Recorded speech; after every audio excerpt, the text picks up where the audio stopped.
नमस्कार, F junction में आपका स्वागत है। मैं हूं डिम्पी कालरा। तो ये ट्रेंडिंग स्टॉक्स जो वायदा बाजार के होते हैं वो हम आपके सामने रखते हैं, लेकिन आज एक अहम दिन भी है। असल में हम एक्सपायरी की तरफ तो नहीं है, लेकिन ठीक एक्सपायरी से पहले जो ऑप्शंस ट्रेडर है उनके लिए बहुत अहम एक फैसला सेबी का है। ये नोटिफिकेशन पहले ही जारी हो चुका था, लेकिन धीरे धीरे करके इसको सब भूल गए क्योंकि मामला जनवरी का था। लेकिन इस जनवरी से लेकर अब मार्च के बीच बीच में आते आते फिर से बात उठी है कि क्या डू नॉट एक्सरसाइज होना चाहिए कि नहीं होना चाहिए।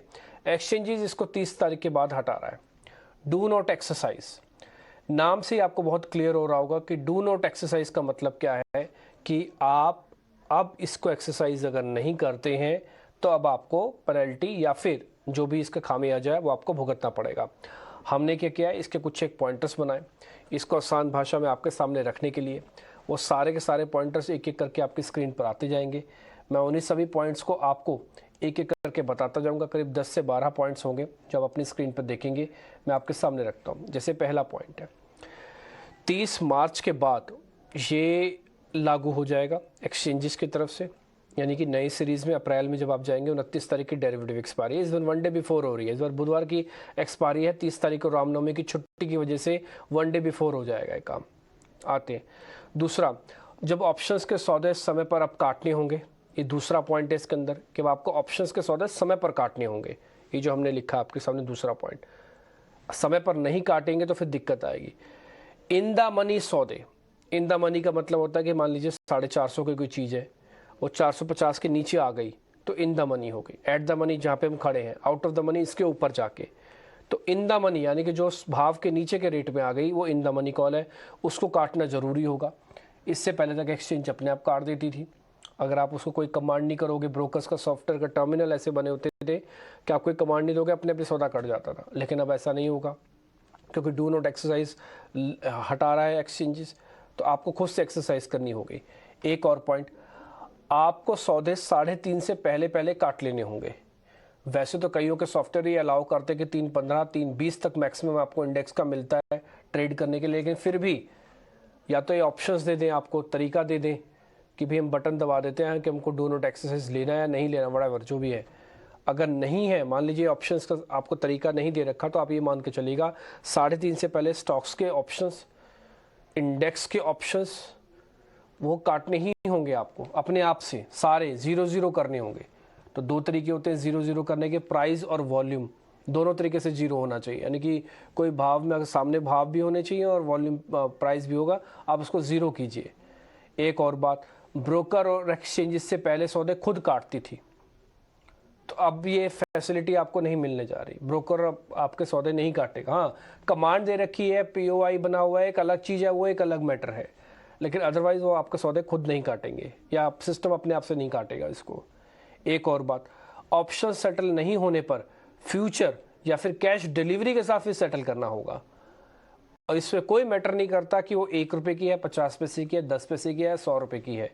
मैटर ये करता है कि क्या उतना लॉट, जितने भी ऑप्शन लॉट साइज होता है, उतना लॉट का माल आपके पास पड़ा है कि नहीं पड़ा। नहीं पड़ा तो फ्यूचर खरीद के दो। अगर फ्यूचर खरीद के नहीं दे सकते तो आप अपनी डिलीवरी में से निकालो। बोले डिलीवरी भी नहीं है हमारे पास, तो डिलीवरी नहीं है आपके पास, फ्यूचर आप ले नहीं सकते, तो फिर आपका मामला ऑक्शन पे जा रहा है सारा, तो आपको कुछ ना कुछ तो करना ही होगा। एक और पॉइंट भी है, सेटल नहीं होने पर लंबी सेटलमेंट की प्रक्रिया है। ये पूरा सेटलमेंट की प्रोसेस लंबी होगी, नहीं तो बटन दबाने का काम है सिर्फ, और 3:30 से पहले पहले आपको करना है। एक और बात, अगर ये प्रक्रिया में आप फंस जाते हैं या प्रक्रिया को फॉलो करते हैं, तो आप ऐसा मान लीजिएगा जहाँ पे 2,000 रुपये का घाटा नफ़ा नुकसान होना है, वहाँ पर आपका 20,000 का नफ़ा नुकसान होना तय है। ऑलमोस्ट तय है। वो एक अलग बात है कि सामने केस क्या बनेगा, लेकिन आप ये मान के चलिए कि 10 टाइम आपके पास पेनल्टी आ जाएगी घूम फिर के इनडायरेक्टली, तो 2,000 वाली चीज़ 20,000 में आपको लगने वाली है। एक और पॉइंट, इससे पहले अप्रैल 2022 से आप सेटल होते थे, अगर आप नहीं काटते तो आप उप सिस्टम काट देते। अब आपको ये काम खुद से करना पड़ेगा। एक्सचेंज का पर्पस क्या है इसके पीछे, ऐसा क्यों हो रहा है? देखिए, वॉल्यूम बहुत है ऑप्शंस के अंदर। अब सबसे ज़्यादा वॉल्यूम इंडिया में भी ऑप्शंस में आने लग गया, इससे पहले नहीं आता था। अगर आपको मैं वो दिखा भी पाऊँ, सुबह हम आपको हर रोज़ दिखाते हैं, आज भी 13,000 करोड़ रुपए का नंबर हमने आपको दिखाया। ऑन एन एवरेज 10,000 करोड़ का नंबर अब बन जाता है। ये तो सभी ब्रैकेट्स के अंदर भी नहीं बनता। कैश का, स्टॉक्स का, सभी फ्यूचर्स अगर आप सारे हिस्से जोड़ लेना तो आपका टोटल ट्रेड ऑप्शन से हमेशा कम रह जा रहा है आजकल। तो ऑप्शंस के अंदर ज़्यादा लेकिन डिसिप्लिन कम है। इसी डिसिप्लिन को लेके आने की कोशिश है एक्सचेंजेस की। और दूसरा, सज़ा के तौर पर आप इसको भी समझ सकते हो। अगर आप डू नॉट एक्सरसाइज वाले रोल में जा रहे हैं अब आप, तो आपके लिए सज़ा है अगर आपने इसको सौदा नहीं काटेंगे। मार्केट ये सिखाना चाहता है कि सौदों को एंट्री करना और एग्जिट करना दोनों आना चाहिए, डिसिप्लिन के साथ आना चाहिए, 3:30 बजे से पहले आना चाहिए, ताकि एक्सचेंजेस को सब जगहों को पता चले। नहीं तो क्या होता है कि कई बार लास्ट का वॉल्यूम बहुत लास्ट में छूट जाता है। आप देखते होंगे जब फाइनल फिगर आती है तो अलग होती है, लास्ट के प्राइजेस अलग होते हैं। 10 रुपये की चीज़ सेटल हो जाती है 18 रुपये में। एथिकली देखा जाए तो 80% बढ़ जाती है वो फिर। तो ये सारे के सारे पॉइंट्स हमने आपके लिए सिंपल भाषा में नोट करके रखे हैं, ताकि आप इसको एक बार समझ लें अच्छे से सारे पॉइंट्स। अजीत मिश्रा मेरे मेहमान भी मेरे साथ जुड़ चुके हैं, उनसे भी जरा एक व्यू पॉइंट ले लेते हैं, फिर हम स्टॉक्स के बारे में चर्चा को आगे बढ़ाएंगे। इसलिए ऑप्शंस वाले सावधान, हमने नाम भी सिर्फ यही रखा था, ऑप्शंस वाले सावधान हो जाए, नहीं तो फिर आपकी जेब कटनी ऑलमोस्ट तय हो जाएगी। अजीत सर, जो पॉइंट्स हमने रखे हैं इसके अलावा अगर आप कुछ ऐड करना चाहें वो भी आप कर सकते हैं, और आपने इससे क्या रीड लिया, आपने इससे क्या सीख रहे हैं?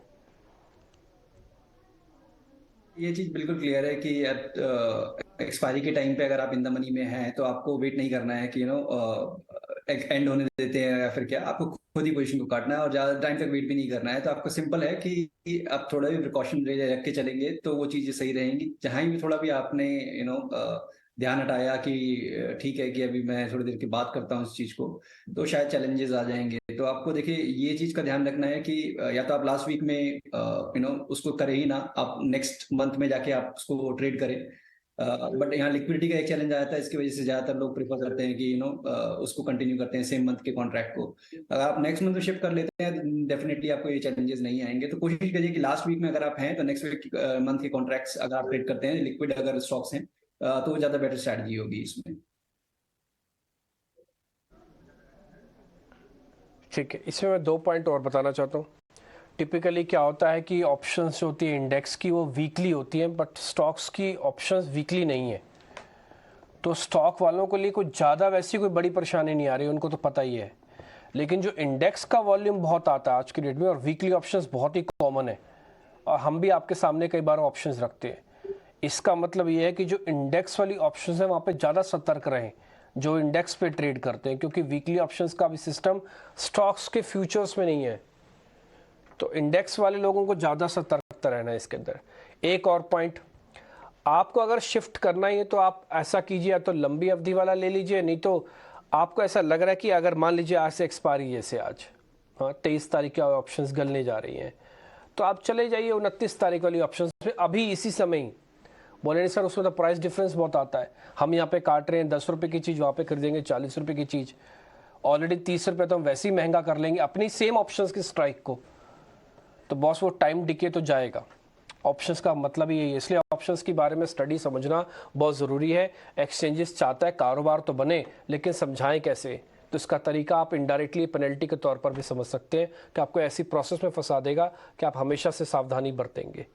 तो ये हमने आपके सामने इंडेक्स ऑप्शंस का जो डू नॉट एक्सरसाइज का कंसेप्ट है आपके सामने रखा है। अब आगे बढ़ते हैं, अब जरा स्टॉक्स की तरफ रुख करते हैं। इंडेक्स का एक व्यू पॉइंट ले लेते हैं आज के मेहमान अजीत से। अजीत सर, एक बार निफ्टी और बैंक निफ्टी पे आपका व्यू पॉइंट। अच्छी बात यह है कि फेड के इवेंट से पहले 17,000 थे, इवेंट के बाद भी 17,000 है। बुरी बात यह है कि इवेंट पास ऑन हो गया, 0.25% ही चाहिए था उतना ही आया, कमेंट्री उतनी भी हार्श नहीं आई जितनी होनी चाहिए थी, लेकिन फिर भी 17,200 पार नहीं कर पा रहे। इसका मतलब यह है कि हर्डल हर चरण पे बहुत ज़्यादा है। बिल्कुल डिम्पी, तो देखिए जिस तरीके से हमने गिरावट देखी थी 17,800 से आप 16,850 तक के लोज ऑलमोस्ट टेस्ट करके उसके बाद हम ये रिकवरी देख रहे हैं, तो ये कहीं ना कहीं एक रिकवरी एक रिबाउंड ही है। जैसे आपने बताया कि 17,200 एक हर्डल बना हुआ है और इस इवेंट के बाद भी हम क्रॉस नहीं कर पा रहे हैं। बहुत सारे रीजन है। बेसिकली सबसे पहला रीजन तो ये है कि ग्लोबल मार्केट की तरफ से स्टेबिलिटी नहीं है, जिसको हम काफी हद तक क्लू लेके चलते हैं। एक दिन आप पॉजिटिव देख रहे हैं, अगले दिन आपको वही नेगेटिव गैप डाउन दिख रहा है। तो वो एक बहुत बड़ा फैक्टर है जहां पे कि आपको अनसर्टेनिटी बनी हुई है। दूसरा, आप इंडेक्स मेजर्स की अगर बात करें तो निफ्टी बास्केट में केवल 18 स्टॉक्स ऐसे हैं जो कि अपने लॉन्ग टर्म एवरेजेस के ऊपर हैं, बाकी करीब 32 स्टॉक्स अपने लॉन्ग टर्म एवरेजेस के नीचे ट्रेड कर रहे हैं। तो जब तक आप इस रेशियो को इंप्रूव होते हुए नहीं देखेंगे तब तक एक सस्टेन्ड रीबाउंड और एक डिसाइसिवनेस नहीं दिखेगा। तो ऑफ लेट जैसे हमने देखा कि रिलायंस में एक दिन रिकवरी आई कल के सेशन में, तो फिर वो उसने थोड़ा सा मार्केट को सपोर्ट किया, but at the same time आपको आईटी मेजर्स में नेगेटिविटी दिख रही है। तो कहीं ना कहीं अनसर्टेनिटी बनी हुई है बाजार में due to global cues largely, जिसकी वजह से हम देख रहे हैं कि रिकवरी तो है बट मूड बहुत ज्यादा कॉशियस है। तो यही हमको दिख रहा है कि इंडेक्स में अभी ये टोन कंटिन्यू रहेगी। आज एक्सपायरी के बाद 17,200 के ऊपर की पॉसिबिलिटी बनेगी जिस तरीके से आज हम होल्ड कर रहे हैं। हो सकता है कि आप 17,300 350 तक के लेवल्स को रीटेस्ट करें, उसके बाद शायद आपको एक गिरावट देखने को मिले। तो एज ऑफ नाउ तो ये लग रहा है कि कंसोलिडेशन साथ पॉजिटिव टोन बरकरार रहेगा मार्केट में। एक इंपॉर्टेंट फैक्टर है डिम्पी की, जो कि बैंकिंग इंडेक्स अपने 200 दिन के एक्सपोनेंशियल मूविंग एवरेज के पास आ चुका है, वहीं पे ट्रेड कर रहा है करीब 40,050 के जोन पे। ये एक इंपॉर्टेंट मेरे हिसाब से एक मेक और ब्रेक रहेगा, बिकॉज हम सबको पता है कि बैंकिंग की वेटेज और फाइनेंशियल्स की वेटेज पुट टुगेदर करीब 40% है। तो जब तक कि यहाँ पे डिसाइसिवनेस बनी हुई है तब तक आप मान सकते हैं कि थोड़ा बहुत भी सपोर्ट अगर आपको आईटीसी, रिलायंस इन सबसे मिल गया तो फिर आप ये 17,350 तक के लेवल्स रीटेस्ट कर पाएंगे। तो एज ऑफ नाउ आपको पॉजिटिव बायस के साथ ही रखना है, बट ज्यादा अपसाइड नहीं है, तो इसके लिए ज्यादा एग्रेसिव पोजीशन प्लान ना करें। ठीक है, तो हम एक काम करें, निफ्टी और बैंक निफ्टी पे होल्ड का ठप्पा लगा दिया जी सर, ये ज़्यादा ठीक रहेगा। पोजीशन बाय भी नहीं करेंगे और सेल भी नहीं करेंगे। सेल करने के फिलहाल अभी थोड़ा रुकना चाहिए क्योंकि बाजार अपने मेक ब्रेक वाले जोन से निकलने की तैयारी कर रहा है। निफ्टी के अंदर और बैंक निफ्टी के अंदर दोनों को होल्ड कीजिएगा। ये उन लोगों के लिए ज़्यादा बेहतर है जिनके पास ऑलरेडी पोजीशन है और उनका सौदा भी प्रॉफिट में चल रहा है, ग्रिप में है। उन लोगों के लिए तो ठीक है ये, लेकिन कोई आदमी नया आ रहा है तो सामने एक बात ध्यान रखा जाए, थोड़ा रेजिस्टेंस भी खड़े हुए हैं। जैसे 17,200 इसके पास है, 40,200 40,500 उसके पास है, तो आपका रिस्क रिवॉर्ड ख़राब हो जाएगा। आप ये बात बोलेंगे सर आप तो कह रहे हैं मार्केट तो ठीक है, फिर हमको आने से मना क्यों कर रहे हैं? आने से सिर्फ इसलिए मना कर रहे हैं क्योंकि आपका रिस्क रिवॉर्ड ठीक नहीं है। जितना पैसा आप कमाना चाहते हो उतना गंवाने के लिए सामने रख देंगे तो फिर ठीक है, फिर तो आप आ जाइए। लेकिन अगर आपको ऐसा लग रहा है कि नहीं सर मेरे को कमाना ज़्यादा है गंवाना कम है, तो फिर आपके लिए इस समय ठीक नहीं है, इसलिए होल्ड का हमने ठप्पा लगाया निफ्टी और निफ्टी बैंक पे। अजीत सर ठीक है ना, यही बात है मोटा मोटी? बिल्कुल बिल्कुल, देखिए 17,200 के ऊपर आप निफ्टी में डेफिनेटली अटेम्प्ट कर सकते हैं फ्रेश पोजीशन अगर आप सोच रहे हैं तो, अदरवाइज एग्जिस्टिंग पोजीशन को होल्ड करिए 17,100 के स्टॉप के साथ। ठीक है, 17,100 के स्टॉक के साथ कीजिएगा। अच्छी बात जैसे हमने आपको शुरुआत में बता रही थी कि 17,000 को बेस बनाने की कोशिश भर है। ऑप्शंस का डाटा देख के भी ऐसा लग रहा है, कल का भी हमने डाटा चेक किया। आपको मैं एक और इंटरेस्टिंग बात बता दूं जो सुबह हमने बताई थी, 40,000 की कॉल और पुट कल दोनों टूट रही थी। तो आज सुबह सुबह फेड जो भी फैसला लेके आता, अगर वो ज़्यादा खतरनाक नहीं होता ना तो आप देखते हैं वापस रिकवरी आना डैम श्योर दिख ही रहा था मार्केट के अंदर। तो ये कल का जो ऑप्शंस का डाटा उसने काफ़ी हद तक क्लियर कर दिया था कि फेड का फैसला अगर आ जाता है वही जो मार्केट सोचता है तो बाजार अपना बॉटम बना के वापस थोड़ा ऊपर आएगा। हालांकि उतनी फोर्स से ऊपर नहीं आ रहा बट फिर भी है ऊपर। आगे बढ़ते हैं, स्टॉक्स की तरफ आ जाते हैं सीधा। इंडेक्स का व्यू आपके सामने क्लियर हो गया। तेज़ी वाले शेयर अब आपकी स्क्रीन पर आएंगे।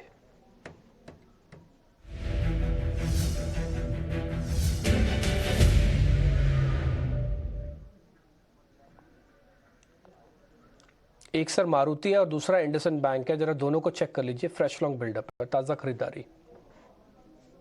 बिल्कुल डिम्पी, देखिए मारुति में काफी एक अच्छी गिरावट के बाद करीब 9,000 से आपने 8100 तक के लेवल टेस्ट होते हुए दिखे, और एज ए डिस्क्लोजर आज हमने मॉर्निंग में अपने क्लाइंट्स को भी रिकमेंड किया था, वहां पे पोजीशन से एग्जिट कर चुके हैं, बट अभी भी टोन पॉजिटिव साइड पे ही लग रहा है। जिस तरीके से आपने रिकवरी देखी है काफी लंबे एक करेक्टिव फेज के बाद, यही जोन है जहां पे कि लास्ट टाइम आपने मारुति को रिबाउंड होते हुए देखा था, करीब 8200 तक आया था ये stock in the month of December, और वहीं से आपने रिबाउंड देखा था। तो ये रिबाउंड है और इसको आपको प्ले करना है तो आप करंट लेवल्स पे भी लॉन्ग पोजीशन बना सकते हैं। 8250 आपका स्टॉप लॉस रहेगा और करीब 8450 से 8500 तक के टारगेट्स के लिए। दूसरा आपने इंडसइंड बैंक बोला डिम्पी? हाँ सर, दूसरा मेरा जो कॉल है वो इंडसइंड बैंक है। ठीक, इंडसइंड बैंक को मैं रिकमेंड नहीं करूंगा। लास्ट वीक के टॉप लूजर में था ये निफ्टी 50 के, अगर मैं गलत नहीं हूं तो करीब 11% की कट थे इसमें। तो जस्ट एक रिबाउंड है मेरे हिसाब से। यहाँ पे बैंकिंग में एक्सेस और ICICI they are the better candidates.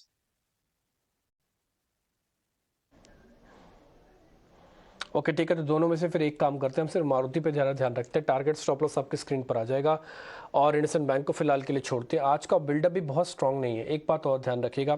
अब हम एक्सपायरी वाले वीक की तरफ जा रहे हैं, 29 तारीख की डेरिवेटिव एक्सपायरीज व वन डे बिफोर भी है। तो इसमें ना अब आपको थोड़ा ऑटो वाले स्टॉक्स का ध्यान रखना होता है। जब एक्सपायरी हो आपकी 28, 29, 30 या 30, 31 के आसपास, तो इसमें ना कॉम्बो इफेक्ट बनता है ऑटो काउंटर्स में। सेल्स के नंबर आते हैं, ठीक उससे पहले एक्सपायरी होती है, तो टिपिकली जो ज़्यादा शॉर्ट्स होते हैं ना वो कवर होने के लिए सिस्टम में आते हैं। और ख़ासकर उस समय जब ज़्यादा होगा जिसमें फेस्टिवल सेल्स इंक्लूड होके आ रही हों, जैसे पीछे काफ़ी शादियां थी तो फेस्टिवल सेल इंक्लूड होके आएंगी। तो इस बार मारुति के अंदर थोड़ा ध्यान रखिएगा। हाँ, 2450 आपका टारगेट, 2250 आपका स्टॉप लॉस है। ये एक हमारा अपना एनालिसिस है जो मैंने कई बार किया है। ऑटो स्टॉक्स की एक्सपायरी अगर मतलब मान लीजिए डेरिवेटिव एक्सपायरी 30 तारीख के आसपास की है, ऑटो स्टॉक्स के सेल्स के नंबर आने हैं और उससे पहले वाला जो क्वार्टर है या सेल्स का नंबर है उसमें त्योहारों की सेल्स भी आने वाली है, वो डैम श्योर ज़्यादा नीचे नहीं जाएंगे। अगर गिरे हुए तो और अच्छी अपॉर्चुनिटी है, तो प्लस करना बनता है उनको। ये हमारा अपना एक्सपीरियंस के बेसिस पे मैं सिर्फ आपके सामने बात रख रहा हूँ। और मारुति सुजुकी पे रिकमेंडेशन, इंडसइंड बैंक को छोड़ते हैं। शॉर्ट कवरिंग के अजीत सर 2 पॉइंट है, हिंडाल्को, टाटा मोटर्स, एक बार जरा इसको आप चेक कर लो। और तो देखिए डिम्पी, टाटा मोटर्स डेफिनेटली यहाँ पे मेरे को लगता है कि एक क्रिटिकल लेवल के पास आ चुका है, जहाँ पे कि मूविंग एवरेजेस का क्लस्टर है करीब 425 पे। अगर इसको ही निकाल पाएगा तो डेफिनेटली आपको ये रिकवरी स्ट्रेंथन होते नजर आएगी, जिस तरीके से हम मारुति में देख रहे हैं। बट एज ऑफ नाउ मेरे हिसाब से इसको आपको अवॉइड करना है। 425 के ऊपर आप डेफिनेटली इसको अटेम्प्ट कर सकते हैं। हिंडाल्को में भी मेरी रिकमेंडेशन यही होगी कि आपको थोड़ा सा डिप पे मिले करीब 395 के पास, तो वहां पे अटेम्प्ट करें, बिकॉज रिस्क रिवॉर्ड फेवरेबल नहीं है। आपका शॉर्ट टर्म एवरेजेस का रेजिस्टेंस करीब 406, 408 पे आ जाता है। तो यहाँ पे भी रिस्क रिवॉर्ड 1:1 का है। तो अगर थोड़ा फेवरेबल चाहते हैं तो 395 के पास एक डिप का वेट करिए। 392 का स्टॉप लॉस रहेगा 406 के टारगेट्स के लिए। 392 का स्टॉप लॉस लगा के 410 तक के टारगेट आप मोटा मोटी इसमें देख सकते हैं हिंडाल्को पे। लेकिन अगर आप वैसे देखेंगे ना तो ऑटो कंपनीज आपने दोनों में देखी है, शॉर्ट कवरिंग में भी देखी और फ्रेश लॉन्ग में भी देखी। अब आपको इसी से आइडिया लग गया होगा कि आज ऑटो का चंक काफ़ी स्ट्रॉन्ग है मार्केट के अंदर, और हो भी क्यों ना। थोड़ी बहुत शॉर्ट कवरिंग आपको जहाँ भी दिखेगी वो धीरे धीरे करके ऑटो में सबसे पहले आएगी। तो आप हिंडाल्को पे आपका टारगेट स्टॉप लॉस, मारुति पे आपका टारगेट स्टॉप लॉस और टाटा मोटर्स पे आपका टारगेट स्टॉप लॉस आपकी स्क्रीन पर है। एक और चीज़, टाटा मोटर्स ना जब से 400 के ऊपर आके ट्रेड कर रहा है, इसका ये बेंचमार्किंग है। कोई मान लीजिए पोजिशनल है, उसको 2-4 दिन 5 दिन का सौदा नहीं लेना, उसको तो सिर्फ लेके बैठे रहना है या थोड़ा आप संभलना है। तो उसके लिए यहाँ से जो टाटा मोटर्स का लेवल है 400 रुपये का, ये बहुत इंपॉर्टेंट है। इसके नीचे टिपिकली जाता नहीं है, ये जाएगा भी तो सिर्फ 1-2 रुपये नीचे जाएगा, फिर से रीगेन कर लेगा टाटा मोटर्स को। लेवल्स आपकी स्क्रीन पर आ जाएंगे। मंदी वाले सौदे जरा जल्दी से चेक कर लेते हैं, फिर अजीत सर के आज के ट्रेड भी चेक करेंगे। मंदी वाले सौदे एक बार लेके आइए सामने।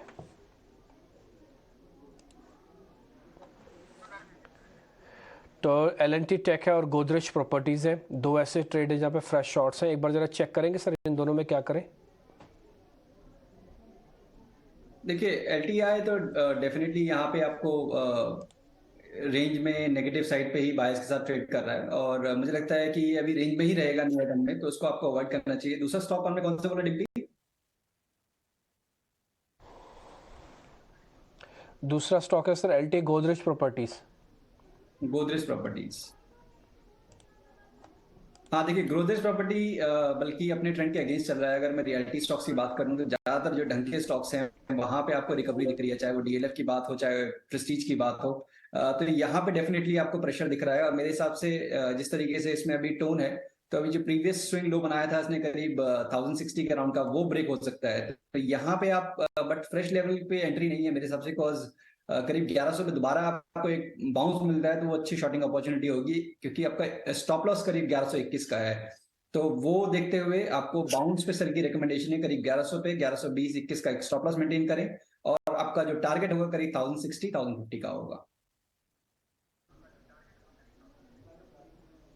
ओके ठीक है, रिस्क नॉट ज़्यादा अच्छा नहीं बन रहा है, लेकिन फिर भी आपको हमने लेवल्स दे देंगे, आप ज़रा नोट कर लीजिएगा। 1121 एक स्टॉप है और 1060 आपका एक टारगेट है। थोड़ा ऊपर जाने पे शॉर्ट करेंगे तो ज़्यादा बेहतर होगा आपके लिए। तो ये गोदरेज प्रॉपर्टी पे रिकमेंडेशन है, लेकिन हाँ थोड़ा पिटा हुआ शेयर है। जो इन्वेस्टर है जिनको लॉन्ग टर्म के लिए रखना है वो इस तरह के छोटे मोटे ट्रेड के अंदर ना भी घुसे तो ज़्यादा ठीक है, वो तो अपने ट्रेड के साथ एज इट इज़ बरकरार रहे। अजीत सर आपकी कॉल्स, आपके रिकमेंडेशंस। तो देखिए मार्केट जिस तरीके से है अभी यहाँ पे आपको स्टॉक स्पेसिफिक रहेंगे तो आपको अच्छी अपॉर्चुनिटीज मिलेगी। तो एफएमसीजी स्पेस में से एक नाम गोदरेज कंज्यूमर का, जहां पे कि आपने काफी ज्यादा स्ट्रेंथ देखी है। ऑफ लेट एक ब्रेकआउट देखा आपने एक ट्रायंगल पैटर्न से, और उसका रीटेस्ट हुआ है, वहीं पे एक फ्रेश बाइंग पिवट फॉर्म हुआ है। तो रिस्क रिवॉर्ड काफी फेवरेबल लग रहा है मुझे। तो यहाँ 940 के स्टॉक के साथ 975 तक के टारगेट्स के लिए लॉन्ग पोजिशन बना सकते हैं। दूसरा स्टॉक टाइटन का, यहाँ पे भी एक शॉर्ट टर्म ट्रेंड रिवर्सल हुआ है। स्टॉक ने अपने एक ट्रेंड लाइन ब्रेकआउट के बाद जो मेजर मूविंग एवरेजेस के ऊपर वहां पे एक बेस फॉर्म किया है और दोबारा से नेक्स्ट लेग के लिए तैयारी है। तो मुझे लगता है कि नियर टर्म में करीब 2550 तक के लेवल्स आपको देखने को मिल जाएंगे। तो 2490 के स्टॉप लॉस के साथ यहाँ पे भी आप लॉन्ग कर सकते हैं। ओके ठीक है, तो टाइटन और गोदरेज सीपी आपके लिए हो गए 2 ट्रेड जो अजीत सर ने दिए। कोई ऑप्शंस का तो सौदा नहीं है ना सर?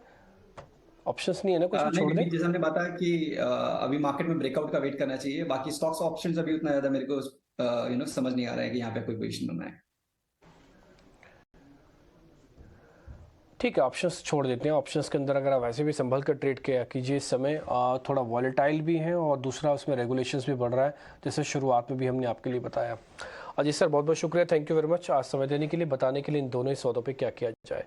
फिलहाल इस समय बैंक निफ्टी 40,000 के ऊपर आके स्पॉट फ्यूचर्स दोनों हैं, और निफ्टी भी आके कोशिश कर रहा है कि 17,200 को एक बार रीटेस्ट करके इसके ऊपर क्लोज देते हैं। फिलहाल इस कार्यक्रम से इतना ही, नमस्कार।